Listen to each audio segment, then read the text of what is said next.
Hello student, this side Muslima Aslam, Assistant Professor Computer Science and Engineering Department.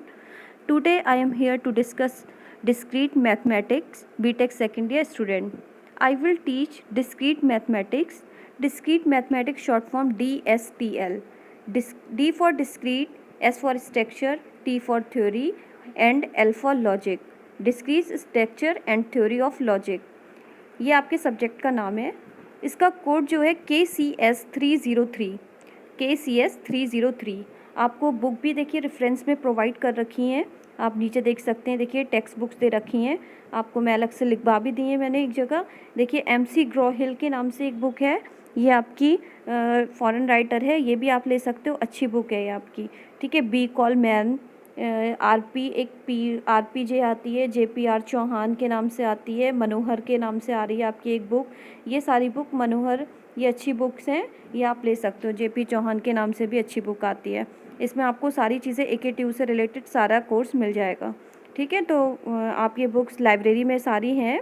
आप library जब भी आओगे college तो लाइब्रेरी से ले सकते हो बुक्स, और नहीं तो अगर आपको बुक चाहिए अभी तो आप नेट से डाउनलोड कर सकते हो। और अगर आपके आसपास कोई शॉप वगैरह है बुक्स की तो वहाँ से भी ले सकते हो। ठीक है, अब ये देखिए आप, ये फर्स्ट की जो यूनिट है वो 5 यूनिट है, मोस्टली सारे सब्जेक्ट की 5 ही यूनिट है बीटेक में। तो हमारी जो फर्स्ट यूनिट है वो सेट थ्योरी से रिलेटेड है। सेट थ्योरी आपको पता होगा कि सेट थ्योरी आपने 12th में भी पढ़ रखी है, ये मैथ्स में होती हैं थ्योरी, सेट्स वगैरह ये आपने पढ़ रखे हैं, नेचुरल नंबर्स। ये ज़्यादा टफ नहीं है, सेट थ्योरी क्या होती है, मल्टी सेट्स क्या होते हैं, पेयर सेट क्या होते हैं, ये सारी चीज़ें आपको पढ़नी है, बहुत ईजी है। टाइप ऑफ सेट ये हम स्टार्टिंग से बताएंगे कि सेट थ्योरी क्या है, इसका इंट्रोडक्शन, ये सारी चीज़ें। और सेकेंड यूनिट में आपका क्या है, एल्जेब्रिक स्ट्रक्चर। एल्जेब्रिक स्ट्रक्चर में आपका क्या क्या आएगा, ग्रुप, साइकिल, ऑर्डर, सब ग्रुप, लैग्रांजेस थ्योरम, ये सब आप पहले भी पढ़ चुके हो और ये अब इस टाइम भी पढ़ोगे। और पिछला ये बस ये रिपीट होगा, ये थोड़ा वास्ट है, वो पहले आपने थोड़ा थोड़ा पढ़ रखा है। ठीक है, थर्ड यूनिट में आपका रहा लैटिस। लैटिस में आपका K map, gates, digital circuit, Boolean algebra, ये सारी चीज़ें आप देखेंगे। ठीक है, फोर्थ यूनिट जो आपकी है वो है प्रोपोजिशनल लॉजिक। प्रोपोजिशनल लॉजिक में आपके ट्रुथ टेबल वगैरह टेबल बनानी पड़ेंगी और ये सब चीज़ें आपको इसमें करनी पड़ेंगी। टेबल वगैरह से कैसे गेट बनते हैं, ये सारी चीज़ें आपको डिज़ाइन करके बताएंगे। फिफ्थ यूनिट क्या है, फिफ्थ यूनिट आपकी जो है ट्री एंड ग्राफ। पहले ट्रीज़ बनाएंगे, फिर उनसे ग्राफ बनाएंगे, ग्राफ से ट्रीज़ कैसे बनती हैं, ये सारी चीज़ें आपको इसमें एक्सप्लेन करेंगे। कैसे ट्री बाइनरी नंबर से कैसे सर्च करते हैं, ये सब चीज़ें आपको बताई जाएंगी। ठीक है, तो अभी हम फर्स्ट यूनिट से देखेंगे, सेट थ्योरी से देखेंगे। सेट थ्योरी के बारे में थोड़ा बताएंगे क्या होती है सेट थ्योरी। पहले तो आपको डिस्क्रीट के बारे में बताना है कि डिस्क्रीट होता क्या है। डिस्क्रीट जो सब्जेक्ट है बहुत इंपॉर्टेंट सब्जेक्ट है।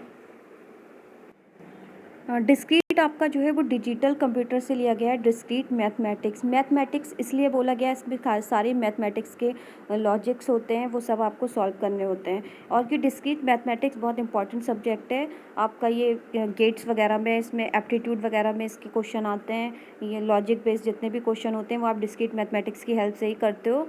और आपका कंपनीज़ वगैरह में आपका रिटर्न होता है। रिटर्न के लिए अब मोस्टली सारी कंपनी आपका रिटर्न कराती हैं आज के टाइम में। तो रिटर्न में आपका एप्टीट्यूड अलग से पूछा जाता है और एप्टीट्यूड में ज़्यादातर लॉजिक बेस्ड क्वेश्चन होते हैं, तो वो आपके सारे ज़्यादातर डिस्क्रीट मैथमेटिक्स से डिपेंड होते हैं। ठीक है, और मैंने ये आपको कॉर्नर में, ये राइट कॉर्नर में आप देख रहे हो, ये बुक्स के नाम लिख रखे हैं, एक ब्लॉक में मैंने लिख रखे हैं। देखिए MC ग्रोहिल जो मैंने अभी आपको बताई थी, बी कॉल मैन भी बुक ले सकते हो आप, JP चौहान भी ले सकते हो, JPR मनोहर भी ले सकते हो। एक बुक और होती है PD मोहपात्रा के नाम से, PD मोहपात्रा भी आप नोट कर सकते हो, ये बुक भी अच्छी होती है, इसमें ज़्यादातर सारा मैटर आपको मिल जाएगा। ठीक है, तो अब हम देख लेते हैं कि डिस्क्रीट होती क्या है, what is discrete mathematics. Discrete mathematics में सबसे पहले देखिए मैंने एग्जाम्पल के थ्रू आपको बता रखा है। फर्स्ट देखिए एग्जाम्पल ले रखा है, number of student in your class. तो number of student in your class ये पर्टिकुलर वैल्यू हुई, आपको पता है कि हमारी क्लास में कितने स्टूडेंट हैं, तो ये क्या है, एक पर्टिकुलर वैल्यू। और आपका दूसरा है, देखिए दूसरा example, height of student in your class. Height of student in your class ये कॉन्टीन्यूअस वैल्यू होगी फ्रॉम स्टूडेंट टू स्टूडेंट। ठीक है, तो आपकी ये पर्टिकुलर वैल्यू जो होती है वो डिस्क्रीट के अंदर आती है, और जो कॉन्टीन्यूअस वैल्यू होती है वो आपकी क्या होती हैं, एनालॉग वैल्यूज़ होती हैं। तो वो जो आपका डिस्क्रीट वाला पार्ट है वो आपका पर्टिकुलर वैल्यू पे आता है। जैसे टू डेज़ मंडे, तो या तो ट्रू होगा या फॉल्स होगा, यस या नो। या आप मैथमेटिक्स में कहना चाहो तो 1 या 0, और हमारा कंप्यूटर क्या 1 और 0 बाइनरी नंबर की ही लैंग्वेज को समझता है। ठीक है, तो अब हम देख लेते हैं कि व्हाट इज़ डिस्क्रीट। डिस्क्रीट को देखिए मैंने लिखा है, इसकी डेफिनेशन लिखिए। Discrete math is not the name of a branch mathematics like number theory, algebra, calculus, etc. ये बोल रहा है कि डिस्क्रीट मैथ जो है वो किसी ब्रांच का नाम नहीं है, या किसी ब्रांच ऑफ मैथमेटिक्स, या किसी मैथमेटिक्स की बुक का नाम नहीं है, किसी ब्रांच का नाम नहीं है, जैसे like number theory, algebra, calculus, etc. ये जो है rather it's a description of a set of branch of math that all have the common feature that they are discrete. बोल रहा है ये कि अलग अलग बुक में अलग अलग ये थ्योरी हैं दे रखी हैं, इसमें जहाँ भी सेट का नाम आ रखा है, डिस्क्रीट से कोई रिलेटेड चीज़ दे रखी है, उसको एक पूरा डिस्क्रीट नाम दे दिया है इन्होंने। ठीक है, तो उसको डिस्क्रीट दे दिया है रादर देन कॉन्टीन्यूस। इसको हम डिस्क्रीट बोल सकते हैं रादर देन कॉन्टीन्यूस नहीं। ठीक है, तो ये डिस्क्रीट जो है वो आपका, इट मीन्स कि जो डिस्क्रीट है वो आपका किसी ब्रांच या किसी ब्रांच की मैथमेटिक्स का किसी का नाम नहीं है, लाइक जैसे थ्योरी, अलजेब्रा, कैलकुलस, इससे का कोई नाम नहीं है। ये आपका क्या है, कॉमन फीचर्स हैं जिसको डिस्क्रीट नाम दे रखा है रादर देन कॉन्टीन्यूअस। कॉन्टीन्यूअस आपको पता चल गया, जैसे मैंने height of student in your class बताया। तो ये सारे सब स्टूडेंट अलग अलग आंसर देंगे कि हमारे क्लास में बच्चों की सब अपने 2 स्टूडेंट आंसर अलग अलग होंगे आपके। तो ये होती है कॉन्टीन्यूअस वैल्यू। कॉन्टीन्यूअस वैल्यू जो आती है वो एनालॉग होती है, और आपकी जो डिस्क्रीट वैल्यू होती है, जो पर्टिकुलर वैल्यू होती है, वो डिस्क्रीट वैल्यू होती है, डिजिटल होती है। ठीक है, अब वाई इसका यूज़ क्यों हो रहा है, जनरली हम इसका यूज़ क्यों कर रहे हैं, logic making and problem solving के लिए कर रहे हैं, क्योंकि लॉजिक्स जो आ रहे हैं उनको बना रहे हैं, उनको सॉल्व कर रहे हैं, उससे हम प्रॉब्लम सॉल्व कर रहे हैं। तो ये हमारा जो है इसके अंदर डिस्क्रीट मैथमेटिक्स के अंदर क्या आता है, logic making and problem solving capabilities होती है। डिस्क्रीट मैथमेटिक्स कंप्यूटर साइंस वालों के लिए क्यों ज़रूरी है इन कंप्यूटर साइंस, तो better understanding of digital computers. जो कंप्यूटर साइंस वाले हैं उनकी बेटर अंडरस्टैंडिंग हो जाए डिजिटल कंप्यूटर। डिजिटल कंप्यूटर का आप समझते ही होंगे कि कोई भी सिस्टम है उस पर हमें कुछ देना है तो वो किसकी हेल्प से देंगे, कीबोर्ड की हेल्प से देंगे। कीबोर्ड में आप कोई भी की प्रेस करते हो, जब कोई प्रेस करते हो तो वो एकदम से हाई होता है। हाई मतलब मैथमेटिक्स में आप क्या कहोगे 1, और जब आप छोड़ते हो तो वो लो हो जाता है 0। तो या 1 या 0 आपकी एक कंडीशन होती है। तो पर उसके पीछे जो लॉजिक लगे हुए हैं, जो सारी चीज़ें लगी हुई हैं, वो सब क्या कहलाती हैं, डिजिटल कंप्यूटर। तो ये कंप्यूटर साइंस वालों के लिए इसलिए बहुत ज़्यादा ज़रूरी है कि ये ज़्यादातर कंप्यूटर में ही इसकी चीज़ें डाली जाती हैं। ठीक है, तो ये आपको पढ़ना है, ये बहुत इंपॉर्टेंट कोर्स सब्जेक्ट है आपका।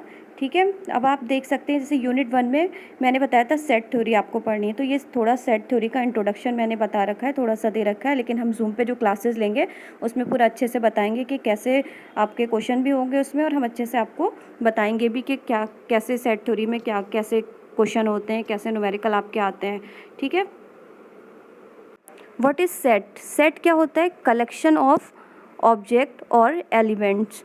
कलेक्शन होता है आपका ऑब्जेक्ट और एलिमेंट्स का। सेट थ्योरी का ये इंट्रोडक्शन है। The theory of set was developed by German mathematician George canter 1845 to 1918. Set are fundamental discrete structure on which most of the discrete structure are built. So set is used to group object together. ठीक है, जो set theory है उसको develop किसने कर रखा था, German mathematician George canter ने 1845 to 1918। और जो सेट है वो आपका फंडामेंटल डिस्क्रीट स्ट्रक्चर पे बेस्ड है मोस्टली। तो आपकी ये सेट थ्योरी की इंट्रोडक्शन हो गया थोड़ा सा। सेट थ्योरी की जो प्रॉपर डेफिनेशन है वो आपकी है, सेट थ्योरी की आपकी जो प्रॉपर डेफिनेशन है वो ये है, a well defined unordered collection of distinct object elements of same type. ये आप समझो, a well defined unordered collection of distinct, distinct means different different, मतलब अलग अलग टाइप के ऑब्जेक्ट और एलिमेंट्स या कुछ भी हो सकते हैं ऑफ सेम टाइप। ये इसको डेफिनेशन को समझने की कोशिश करो। इस डेफिनेशन इतनी, ये 2 लाइन की डेफिनेशन है पर ये सारी चीज़ें कवर कर रही है आपकी। सबसे पहले आप देखिए नीचे एग्जाम्पल दे रखा है, एक मैंने सेट ले रखा है, A is equal to curly braces में ले रखा है 1 2 3, फिर रिपीट हुआ है 3 4, फिर कॉमा 4 4 2 टाइम रिपीट हुआ है 3। ठीक है, तो ये बोला अब वेल डिफाइन, कोई भी चीज़ आपका सेट है वो वेल डिफाइंड होना चाहिए। ठीक है, उसमें क्या होना चाहिए, बेसिक सेट के अंदर रिपीटेशन नहीं होना चाहिए। ठीक है, कोई आपके अंदर सेट के अंदर कोई रिपीटेशन नहीं होना चाहिए। मैं ये नहीं बोल रही हूँ कि मतलब कि आगे आप पढ़ोगे type of set, type of set के अंदर मल्टीपल सेट आएगा, मल्टीपल सेट के अंदर रिपीटेशन होता है, तो ये वो टाइप ऑफ सेट की बात होती है। बट यहाँ डेफिनेशन सिर्फ सेट की हो रही है, तो सेट की डेफिनेशन ये बोलती है कि सेट की डेफिनेशन के अंदर आपका रिपीटेशन नहीं होना चाहिए। तो कोई भी सेट है उसके अंदर कोई रिपीटेशन नहीं होना चाहिए, तो वो आपका सेट नहीं होगा। तो ये जो आपका है इज इक्वल टू 1 2 3 2 पर रिपीट हुआ है, 4 2 पर रिपीट हुआ है, तो ये आपका सेट नहीं है। और दूसरा देखिए आपका सी दे रखा है, सी इज इक्वल टू एक कर्ली ब्रैकेट में आपके 4 एलिमेंट दे रखे हैं 1 2 3 4 नंबर दे रखे हैं। ऐसे ही आपका एक सेट है डी इज इक्वल टू 2 1 4 3। तो ये इस डेफिनेशन से समझिए। अब वेल डिफाइंड वाला आपको समझ में आ गया कि किसी भी सेट के अंदर रिपीटेशन नहीं होना चाहिए, वेल डिफाइन होना चाहिए, ठीक है। और फिर लिखा अब वेल डिफाइन अनऑर्डर कलेक्शन, जैसे मैंने सी में देख रखा है एक ऑर्डर में कलेक्शन है और डी क्या है अनऑर्डर, तो ये चीज़ हो सकती है, ठीक है। ये अनऑर्डर कलेक्शन होना चाहिए, ठीक है, डिफरेंट ऑब्जेक्ट का। तो अनऑर्डर कलेक्शन आपका है, ठीक है। देख रहे हैं 1 2 3 4 था, तो आप 2 भी पहले लिख सकते हो, 1 लिख सकते हो, 4 लिख सकते हो, ये अनऑर्डर आपका सेट के अंदर होता है। तो ये एक सेट है, पर ये ऊपर जो आपका ए इज इक्वल टू ये रिपीटेशन है, ये आपका सेट नहीं है। सी और डी आपके सेट हैं, ये होते हैं वेल डिफाइंड अनऑर्डर कलेक्शन, ठीक है। तो अब आगे आप देखिए डिस्टिंक्ट ऑब्जेक्ट और एलिमेंट ऑफ सेम टाइप। ये कह रहे हैं अलग अलग टाइप के ऑब्जेक्ट और एलिमेंट सेम टाइप के नहीं होना चाहिए। ये बोला a well defined unordered collection of distinct object element of same type. तो देखिए ये एक बी सेट है, बी जो सेट है ए बी 1 2 का खा गा, ये जो करके दे रखा है, तो मतलब ये बोलता है कोई एक सेट हो उसके अंदर अलग अलग टाइप के मतलब नहीं होना चाहिए, सेम टाइप के होना चाहिए, जैसे distinct object element of same type. ये बोल रहा है कि a well defined unordered collection of distinct object, distinct मतलब अलग अलग टाइप के object element of same type के होना चाहिए, मतलब एक सेट के अंदर सेम टाइप के ऑब्जेक्ट होना चाहिए, आपके एक सेम टाइप के एलिमेंट्स होना चाहिए, डिफरेंट टाइप के नहीं होना चाहिए। जैसे ये बी सेट है, बी सेट में आपको देख रहे हो कि डिफरेंट टाइप के सेट हैं, डिफरेंट टाइप के एलिमेंट्स है, जैसे ए बी, ये आपका कैपिटल, ये आपका क्या है कि इंग्लिश वर्ड है, 1 2 ये मैथमेटिक वर्ड्स है, का खा का आपका हिंदी वर्ड्स हैं। तो ये जो है वो आपके डिफरेंट टाइप के हैं, सेम टाइप के नहीं है। तो डिफरेंट ऑब्जेक्ट जो भी है आपके डिस्टिंक्ट अलग अलग different object element of same type के होना चाहिए, ठीक है। नॉट वेल डिफाइंड सेट, तो ये नॉट वेल डिफाइंड सेट हो गया, ठीक है। तो आपका ये है, इसकी डेफिनेशन से आपको समझ में आएगा a well defined unordered collection of distinct object element of same type. अगर अलग अलग हैं पर वो सेम टाइप के होना चाहिए तब वो आपका सेट होगा। अगर आपने बी सेट ले रखा, अगर इसमें ए बी सी डी होता तो ये आपका सेट होता।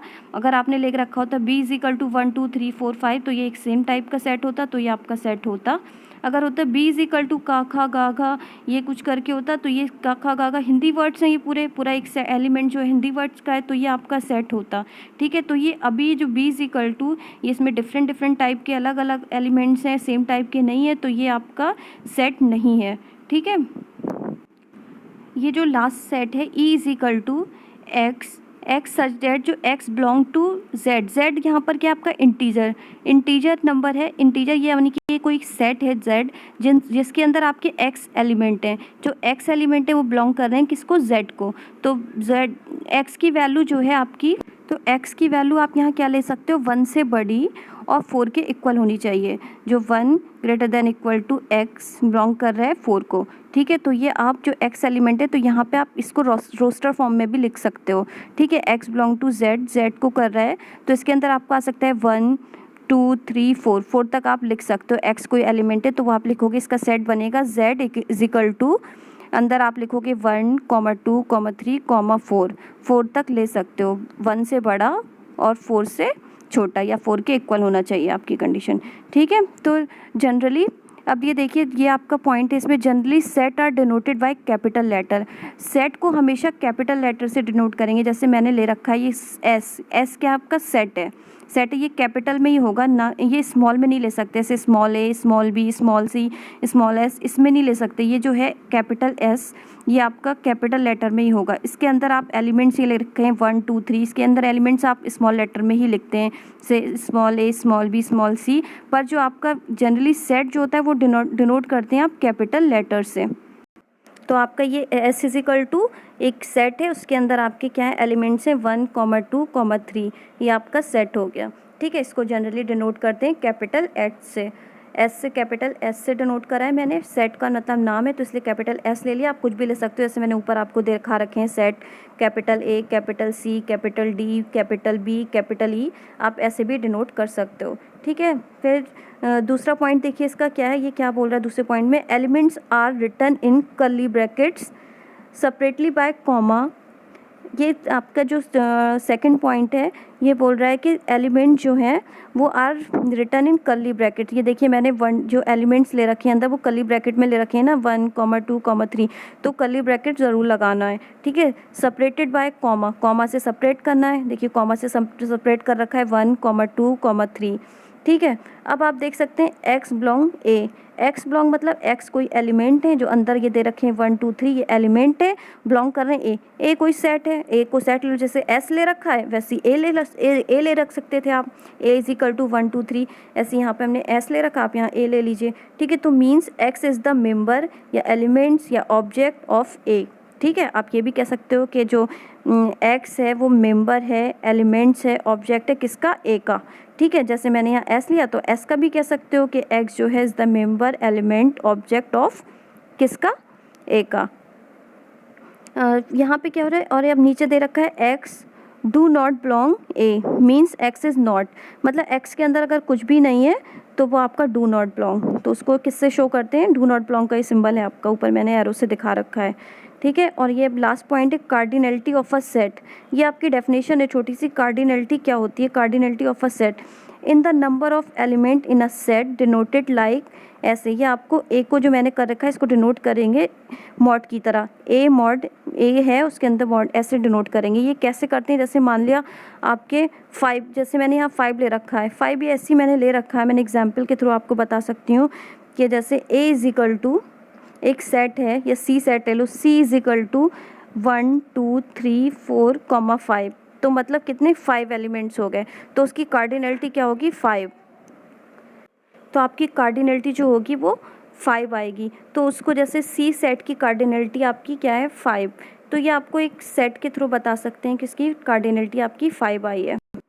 आज के लिए आपका इतना काफ़ी है, आपको थोड़ा सा सेट के बारे में बता दिया, थोड़ा आपको डिस्क्रीट बता दिया, डिस्क्रीट क्या होता है, सेट्स क्या होते हैं, लेकिन अभी सेट्स बाकी हैं पूरे, उसको एग्जाम्पल के थ्रू बताएंगे तो ज़्यादा समझ में आएगा। अभी एक सिंपली एक प्लेन इसकी डेफिनेशन बताइए, जो इसकी प्रॉपर डेफिनेशन है छोटी सी वो बताइए, लेकिन अभी हम जब टाइप ऑफ सेट पढ़ेंगे तो हमें ज़्यादातर चीज़ें अच्छे से समझ में आएंगी। ठीक है, अब हम जूम वगैरह पे, अगर जूम पे हम आते हैं तो जूम पे हम आपको क्लियर कर देंगे कि कैसे सेट होते हैं। अभी बच्चों के दिमाग में बहुत सारी चीज़ें घूमती होंगी तुम लोगों के कि क्या कैसे सेट्स आ गए, कैसे चीज़ें आ रही हैं, ये सब हम अब जूम पे क्लियर कर लेंगे। ठीक है, तो in the next class will be discuss about the type of set.